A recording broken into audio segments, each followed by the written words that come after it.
정창균 교수입니다. 오늘 저는 여러분들과 함께 우리 교회의 예배에 대하여 이야기를 잠시 나누려고 합니다.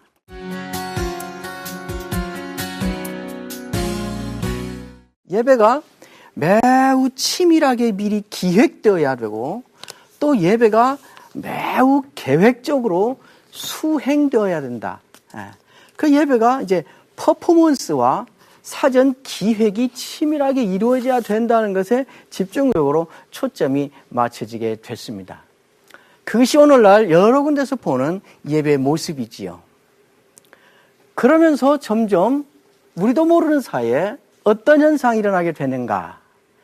예배는 더 이상 드려지는 것이 아니라 관람하는 것처럼 되어버리고 말았습니다. 예배당은 더 이상 예배를 드리는 예배 장소, 예배당이라기보다는 공연장처럼 되어버리고 말았습니다. 예배자들은 예배를 드리는 자라기보다 이제는 관람객처럼 되어버리고 말았습니다. 누가 그렇게 해야 된다고 주장한 적이 없습니다. 그러나 자연스럽게 그런 결과가 오게 된 것입니다. 예배란 무엇인가를 예배는 어떤 기능이 있어야 되는가 하고 예배의 기능에 초점을 맞춰서 예배를 이해한 것입니다. 다른 더 보편적인 말로 하면 실용성이라는 문제를 절대적인 가치 기준으로 놓고 우리는 예배를 이해한 것입니다. 이 실용성의 문제는 오늘날 예배만이 아니라 모든 사회에 펼쳐 있는 가장 중요한 가치 판단, 행동 판단의 의사결정의 중요한 기준이 되고 있지요, 이 시대에는. 네? 그럼 우리는 다시 묻게 됩니다. 그러면 도대체 예배란 무엇인가? 예배는 그 기능을 묻기 전에, 예배는 어떤 효과가 있어야 되는가라는 것을 묻기 전에 도대체 예배라고 하는 것이 무엇인가라는 것을 우리는 물어야 되는데 그것을 우리는 놓쳐오고 있었던 것입니다. 그 예배가 무엇일까? 기독교 예배가 다른 모든 이방 종교들, 대다수의 이방 종교들과 매우 독특하게, 특별히 유일하게 기독교 예배만 가지고 있는 독특한 특징이 있습니다. 그것은 무엇인가? 제가 세 가지를 얘기하려 하는데, 첫째 가장 중요한 것은 기독교 예배만이 예배를 받을 자가 예배할 자를 결정한다는 것입니다. 다른 어떤 이방 종교도 예배 받을 자가 예배할 자를 선택하지 않습니다. 예배할 자가 예배 받을 자를 선택해 나갑니다. 나는 오늘 어느 신에게로 갈까? 어떤 신에게 가서 나는 공을 드릴까? 이러지. 그러나 기독교에서만, 기독교 예배만은 예배 받을 자가 예배할 자를 결정하고 선택합니다. 그러니까 예배 받을 자가 예배할 자를 선택한 그 선택되지 않은 사람은 누구도 예배할 수 없습니다. 그러니까 내가 예배에 가서 은혜를 받았는가 못 받았는가, 예배를 가서 오늘 재미있었는가 없었는가, 예배에 가서 내가 치유를 경험했는가 말았는가와 상관없이 그거 이전에 내가 예배자로 있다는 것 자체가 놀라운 특권인 것입니다. 은혜인 것입니다. 교회 가서 예배 시간에 졸고 왔다. 내내 자고 왔어. 나 예배 갈 때마다 자니까 이제 갈 필요 없고 예배 그만둔 집에서 차라리 있는 게 시간이라도 아끼지. 그러지 않습니다. 오늘 가서 실컷 자고 왔는데 다음 주일날 또 가지잖아요. 또 잘 줄 알면서도 가잖아요. 또 자고 오잖아요. 가서 또 후회하잖아요. 왜 그런 일이 일어난다고 생각하세요? 우리가 바보라서 그럴까요? 너는 내 앞에서 와서 자건 말건, 장난을 치건 낙서를 하건 아무 깨달음 없이 돌아가건 간에 내가 택한 예배할 수 있는 자라는 예배 공동체에 지금 와서 있다는 이 자체가 놀라운 은혜인 것입니다. 우리는 예배를 매번 무슨 효과가 있었는데, 예배 드려서 뭐가 있었는데, 어떤 느낌이 있었는데, 무엇을 얻은 게 있는데, 이것만 가지고 예배를 평가하니까 그것이 없으면 예배가 아닌 것처럼 되는데, 아무것도 얻은 것이 없어도 내가 지금 예배에 하나님께 드려지는 예배를 드리는 그곳에 지금 있다는 것, 이 자체가 너무너무 놀라운 은혜인 것이에요. 그것이 큰 권세인 거예요. 하나님이 날 그렇게 불렀다는 거란 말이죠. 그러니까 그걸 즐기고 자고 왔어도 그래도 나는 내가 하나님께 예배자로 훈련받았던 것을 오늘 또 확인했다. 분명히. 그 사실로 우리가 즐거워하자고요. 우리가 그렇게 왕이신 왕에게 불림받은 자로 나아갈 때 거기서 어떤 일이 일어나는가? 엄청난 일들이 일어나지요. 하나님과 우리와의 만남이 일어나고 하나님이 하신 일을 확인하고 하나님이 하신 그 일이 그건 나는 제3자로 구경하는 사람이 아니라 내가 하나님이 하신 그 일의 당사자구나라는 것을 확인하게 되고 동시에 나만 그런 줄 알았더니 너도 걔네? 너도 그러네? 당신도 그러네? 우리가 그런 사람들이구나. 그래서 우리가 예배자 공동체로 여기 있다는 것에 대한 확인을 하게 되고 그것이 기쁘고 그때 비로소 너하고 나는 입맛이 같아. 우리 친해. 그러니까 너 좋아. 이건이 아니라 내가 하나님께 그렇게 불림받은 예배자인데 너도 그 예배자네? 그래서 거기에 진정으로 신앙 공동체 안에서 예배 공동체 안에서 일어나는 진짜 기쁨과 너무 귀하게 보이는 그것이 비로소 거기서 이루어지는 것입니다. 이것이 기독교 예배의 첫 번째 특징입니다.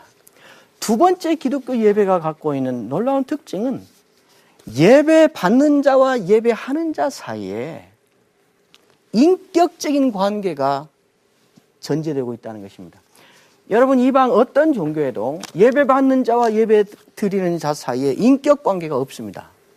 대부분의 이방 종교는 예배를 받는 자의 초능력과 그 능력이 필요해서 그 능력을 사용해서 나의 욕구를 충족시키고 싶은 예배하는 자의 욕구가 결합이 돼서 그 신이 원하는 바를 내가 채워주고 내가 없는 초능력을 가진 그 신은 내가 부족한 내가 하고 싶은 그것을 이루어주는 이 관계로 이루어져서 나아갑니다. 그렇죠?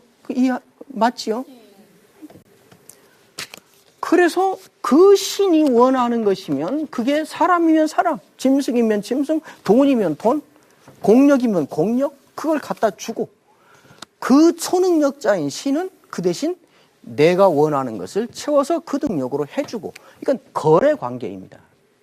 그러나 기독교의 예배는 거래 관계가 아닙니다. 기독교 예배는 예배 받는 자와 예배를 하는 자가 왕과 백성이라는 인격 관계고 때로는 아버지와 자녀라는 관계이고 인격적인 관계가 있어요. 그래서 기독교 예배 안에서는 서로 사이에 보고 싶음이 생기고 그리움이 생기고 때로는 서로가 서운하고 때로는 우리 하나님이 서운해요. 때로는 하나님이 우리에게 서운하시고 때로는 서로에게 상처를 주고받기도 하고 하나님이 도대체 내가 15년을 기도했는데 아직도 짝을 안 보내주시고 이럴 수 있는가 그러시고 하나님은 내가 저를 위해서 내 아들도 죽였는데 아직도 저 모양으로 있을 수 있는가 하나님이 우리한테 상처를 받으시고 그래요. 이 인격관계 안에서는 그러므로 나는 내가 예배드리는 저분이 너무 좋기 때문에 나는 내 목숨을 그분에게 드려도 괜찮아 이런 헌신이 나오는 것이고 나는 네가 너무 좋기 때문에 내 아들을 하나뿐인 아들을 너를 위해서 나는 죽여도 좋아 이런 관계가 그래서 생기는 것입니다. 기독교 예배는 기계적인 관계가 아니고 주고받는 거래 관계가 아니에요. 여기는 인격 관계라고 말이죠. 이것이 기독교 예배의 특징입니다. 그러니까 예배에 와서 우리는 하나님을 오늘 또 내가 하나님의 능력을 사용해서 내 그 일을 어떻게 이룰까? 이러지 않아요. 아버지 그렇게 부르면서 앉지요. 때로는 왕이시여 그리고 엎드러지지요. 그리고는 사랑하는 하나님 이렇게 하는 거 있죠. 기독교 예배는 인격 관계가 있습니다. 세 번째 기독교 예배의 특징은 전인적인 영역에 걸쳐서 이루어진다는 것입니다.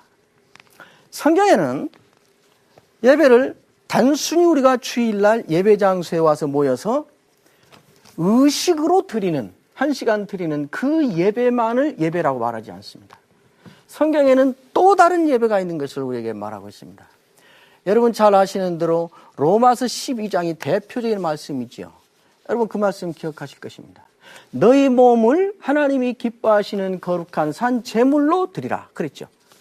우리 몸을 잡아서 태워서 이따 올려놓으란 말 아니지요. 제사를 드리라는 말이죠. 그리고 그 말씀 바로 다음에 그 무슨 뜻인가를 말하죠. 이는 너희가 하나님께 드릴 영적 예배다 그렇게 말하죠. 우리가 드리는 예배를 우리의 몸으로 드리는 예배를 거기 말하고 있습니다. 이 말은 무슨 말인가 하면 예배당에 이렇게 모여서 예배 장소에서 시간을 정해놓고 어떤 의식을 따라서 드리는 예배가 아니고 그 예배 밖에서 우리가 일상의 삶을 살면서 드리는 예배를 말한 것입니다. 그러니까 기독교에는 정해진 시간 안에 의식을 따라 드리는 예배만이 아니라 그 예배자가 삶으로 드리는 예배를 또 하나의 예배로 말하는 것입니다. 그러니까 우리는 교회 안에서 드리는 예배가 있고 교회 밖에서 드리는 예배가 있는 것이, 의식을 따라 드리는 예배가 있고 내 손발을 움직이며 일하면서 드리는 예배가 있는 것이. 네? 이게 예배예요. 예배. 그러니까 신자에게 있어서는 일상의 삶은 삶이고 교회에 돌아와서는 예배고 그것이 아니고 일상의 삶 자체가 예배인 거예요. 이것이 똑같은 직장 생활을 하고 똑같은 장사를 하고 똑같은 학교 공부를 하지만은 기독교인이 그 일을 할 때는 의미가 결정적으로 다르고 본질이 다른 게 그거예요. 우리는 그 직장 생활이, 그 장사가, 그 학교 공부가 지금 하나님께 드리는 예배 행위 하나가 되는 것이란 말이죠. 예배적 삶이에요. 우리 삶 자체가 이미 예배적 삶이라 그 말이죠. 이 삶으로 드리는 예배와 의식으로 드리는 예배는 매우 밀접하게 연결이 되어 있습니다. 삶으로 드리는 예배가 성공하는 것이 교회에 돌아와 의식으로 드리는 예배를 성공하는 데 결정적인 근거가 되기도 하고, 삶으로 드리는 예배를 실패하고 예배에 돌아왔는데 의식으로 드리는 예배가 다시 나아가서 교회 밖의 예배에서 삶으로 드리는 예배에 다시 활력을 얻고 힘을 얻고 가게 하는 활력을 주는 계기가 되기도 하고, 이 둘이 매우 밀접하게 연결되어 있다 그 말이죠. 우리 기독교인들이 매우 좋아하는 어구가 하나 있습니다. 라틴어로 코람 데오라 그러죠. 무슨 말인지 아시죠? 하나님 면전에서 그 말이죠. 이게 바로 그 말이죠. 우리는 똑같은 일을 다른 사람들과 불신자들과 똑같은 일을 하지만은 그러나 나는 지금 이것을 하나님 앞에서 하고 있다. 하나님 면전에서 하고 있다는 의식으로 우리는 살고 있다. 그 말이죠. 그걸 담은 표현이죠. 그것이 바로 예배인 것입니다. 그러니까 우리가 예배를 언제나 그 예배에 흥분이 있어야 되고, 예배 드리고 예배를 통해서 마음에 후련함이 있어야 되고, 예배를 드리고 나면 눈물이 있어야 되고, 그래야 예배를 제대로 드린 것이 되고, 예배를 보면 감격이 있어야 되고, 감동이 없는 예배는 예배가 아닌 것이 되고, 그렇지 않다 이 말이죠.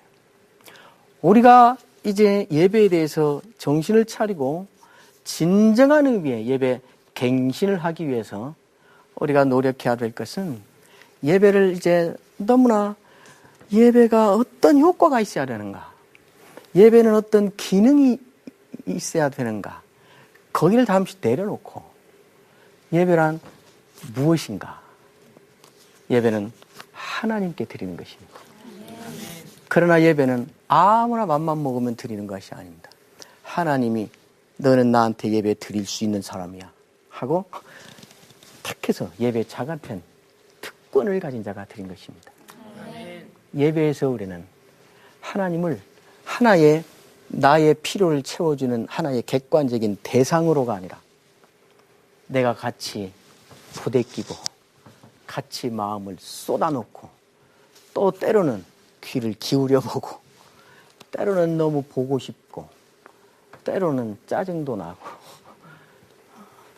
그런 하나님, 때로는 무섭지만은 때로는 그냥 기대보고 싶고 그런 긴밀한 인격을 서로 주고받는 그런 분을 만나는 것이다. 그런 말이지. 그 하나님 때문에 우리는 밖에 나가서도 직장이 힘들어도 지금 나는 이것이 하나님께 드리는 예배다 하는 마음으로 또 용기를 내고 일이 잘 안 돼도 거기서 그래도 나는 지금 내가 실패했지만은 그것도 내가 하나님께 드린 예배였다. 그래서 모두가 다 너는 실패자야. 뭐 그따위로 살아. 그래도 나는 그래도 그것을 내가 하나님께 드리는 예배로 드린 거야. 그래서 위로를 삼고 이렇게 가는 거지요.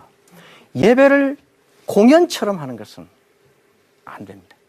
예배를 우리가 정성스럽게 준비해서 하나님께 드리자 하는 것과 공연처럼 기획을 철저하게 해서 기획 전문가에 의해서 기획된 예배를 잘 퍼포먼스가 잘 된 세련된 그런 퍼포먼스로 예배를 드려야 된다 하는 것은 다른 이야기입니다. 사실 그것은 예배 갱신으로 가는 것이 아니고 예배 변질로 가게 하는 매우 위험한 일입니다. 어떤 분에게는 저의 이 말이 너무 거침이 되고 또 상처가 될는지도 모르겠습니다. 그러나 저는 우리가 이제 이 시점에서 교회가 드리는 예배, 성경이 말하는 기독교의 예배라고 하는 것이 무엇인가? 예배의 효과를 잠시 내려놓고 이제 예배의 본질로 가서 우리만이 가지고 있는 예배가 무엇인가를 한번 확인해보고 다시 그것을 회복하고 정말 하나님이 의도하신 그리고 하나님이 우리에게 특권으로 복으로 주신 그 예배를 마음껏 누리고 예배의 강박관념이나 조급함이나 이런 걸 벗어나서 하나님이 원래 예배를 주실 때에 주셨던 그 복과 예배의 풍성함과 또 예배의 신바람 나는 것과 재미있음과 행복함을 예배자에게 주신 그것을 이제 마음껏 우리 여유를 갖고 누려보자.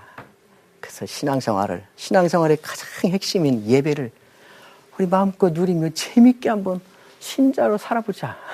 이것이 저의 마음입니다. 오늘은 여기까지 하겠습니다. 감사합니다.